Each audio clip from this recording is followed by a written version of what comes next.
Nestled deep in the folds of the Appalachian Mountains, where the fog hangs low and time seems to slow, lay a forgotten hamlet called Wolf Hollow.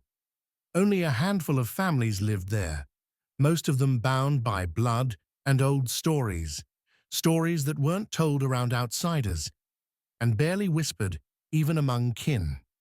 The mountains around Wolf Hollow were steep, thick with hemlocks and ghost-pale birches.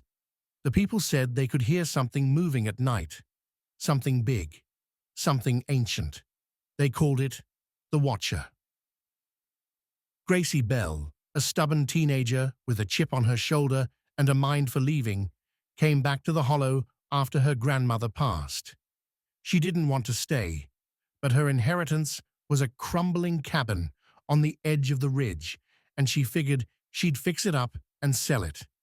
The locals warned her, "Don't go out past sundown, don't whistle in the woods, and whatever you do, don't look the Watcher in the eyes."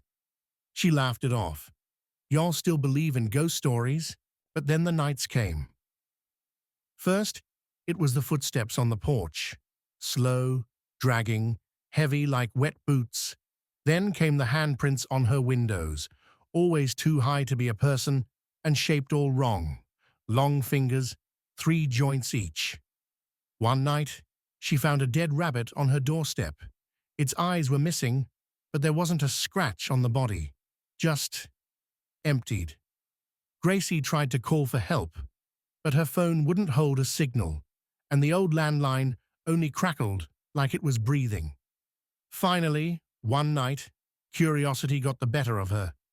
She took a lantern and followed the old moonshine trail behind the cabin. The fog wrapped around her ankles, and the woods grew quiet, too quiet. That's when she saw it.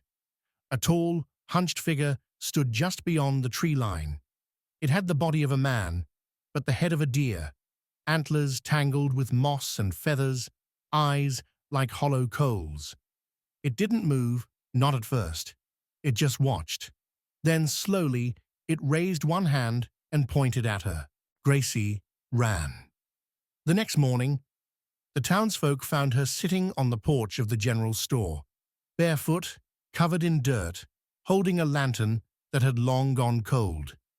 She didn't speak for 3 days. When she finally did, all she said was, "It's watching. It always was." She never left Wolf Hollow, never tried to sell the cabin. Instead, she built a fence made of iron and kept jars of salt on every windowsill. People say she walks the woods at night now, whispering to the shadows, as if they whisper back. Some folks say Gracie went mad. Others say she took her place, like her grandmother before her. The Watcher doesn't follow you if you respect its ground.